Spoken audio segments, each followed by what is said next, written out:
ଆଜିର ରାଶିଫଳ ଜାଣିବା ପୂର୍ବରୁ ପ୍ରଥମେ ଜାଣିନେବା ଆଜିର ପଞ୍ଚାଙ୍ଗ। ଆଜି 2026 ଫେବୃଆରୀ ମାସ 20 ତାରିଖ, ଓଡ଼ିଆ ଫାଲ୍ଗୁନ ମାସ 8 ଦିନ, ଶୁକ୍ରବାର, ଶୁକ୍ଳ ପକ୍ଷ ତୃତୀୟା ତିଥି, ଯାହା ଦିବା 2 ଘଟିକା 24 ମିନିଟ୍ ପର୍ଯ୍ୟନ୍ତ ରହୁଛି। ତାପରେ ଚତୁର୍ଥୀ ତିଥି ଆରମ୍ଭ ହେଉଛି। ଆଜି ଉତ୍ତରା ଭାଦ୍ରା ନକ୍ଷତ୍ର, ଯାହା ରାତ୍ରି 7 ଘଟିକା 56 ମିନିଟ୍ ପର୍ଯ୍ୟନ୍ତ ରହୁଛି। ତାପରେ ରେବତୀ ନକ୍ଷତ୍ର ଆରମ୍ଭ ହେଉଛି। ଆଜି ମୀନ ରାଶିରେ ଚନ୍ଦ୍ର ଅବସ୍ଥାପନ କରି ରହୁଛନ୍ତି। ଆଜି ସୂର୍ଯ୍ୟ ଉଦୟ ହେଉଛନ୍ତି, ଯାହା ପ୍ରାପ୍ତ 6 ଘଟିକା 14 ମିନିଟ୍ରେ। ସେହିଭଳି ସୂର୍ଯ୍ୟ ଅସ୍ତ ହେଉଛନ୍ତି ଅପରାହ୍ନ 5 ଘଟିକା 43 ମିନିଟ୍ରେ। ଆଜି ଯୁଗ୍ନି ରହିଛି ଅଗ୍ନି କୋଣରେ, ଦିବା 2 ଘଟିକା 24 ପରେ ଯୁଗ୍ନି ନୈಋତ୍ୟ କୋଣରେ ରହିବ। ଆଜି ଘାତ ଚନ୍ଦ୍ର ରହିଛି ଧନୁ ରାଶି ବ୍ୟକ୍ତିଙ୍କର।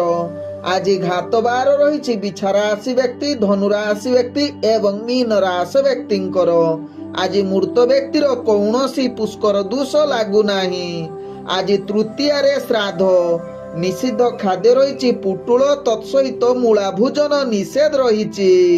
ଆଜି ଶୁଭ କାର୍ଯ୍ୟ ଗୁଡ଼ିକ କରିପାରିବେ ନାମକରଣ, ନିଷ୍କ୍ରାମଣ, ଅନ୍ନପ୍ରସନ୍ନ, ଚୂଡ଼ାକରଣ, କର୍ଣ୍ଣବୁଧ, ବିଦ୍ୟାରମ୍ଭ, ନବବଧୂ ପ୍ରବେଶ, ଦେବତା ଗଠନ ଓ ତାର ପ୍ରତିଷ୍ଠା, ଗ୍ରହାରମ୍ଭ, ଭୂମି ପୂଜା, ଗ୍ରହ ପ୍ରବେଶ ପ୍ରତିଷ୍ଠା, ଜଳାଶୟ ଆରମ୍ଭ ପ୍ରତିଷ୍ଠା, ନବାର୍ଣ୍ଣ, ଦୀକ୍ଷା ଗ୍ରହଣ, ବାଣିଜ୍ୟ ବିପାରଣ୍ୟ, ନାଟ୍ୟ ଆରମ୍ଭ, ଚଳଚ୍ଚିତ୍ର ଆରମ୍ଭ, ହଳ ପ୍ରଭାବ, ବୀର୍ଯ୍ୟ ରୋପଣ, ନୌକାଦି, ଜଳଯାନ ନିର୍ମାଣ ଓ ଚାଳନା, ଗାଡ଼ି ଚାଳନା କ୍ରିୟ କରିବା ସହିତ ନବସଜ୍ଜା ଉପଭୋଗ, ଔଷଧୀକରଣ ସେବନ ଆଦି ଆଜିର ଦିନ କରିପାରିବେ। ତତ୍ସହିତ ଆଜି ସୂର୍ଯ୍ୟୋଦୟରୁ ଯାହାକି ଦିବା 2 ଘଟିକା 24 ମଧ୍ୟ ରହିଛି ବ୍ରତ ପ୍ରଣୟନ, ତତ୍ସହିତ ବିବାହ ପାଣି ଗ୍ରହଣ କରିପାରିବେ। ଆଜିର ଅଶୁଭ ବେଳା, ଯାହା ଦିବା 9 ଘଟିକା 18 ରୁ ଦିବା 12 ଘଟିକା 59 ମଧ୍ୟ ରହିଛି ରାହୁ କାଳ, କାଳ ବେଳା ଏବଂ 12 ବେଳା।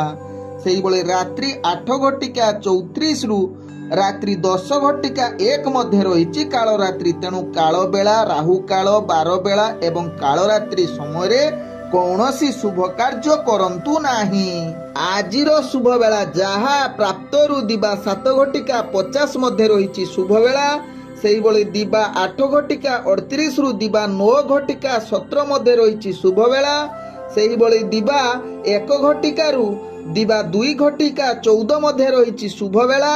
ସେହିଭଳି ଦିବା 2 ଘଟିକା 50 ରୁ ଦିବା 4 ଘଟିକା 26 ମଧ୍ୟ ରହିଛି ଶୁଭ ବେଳା।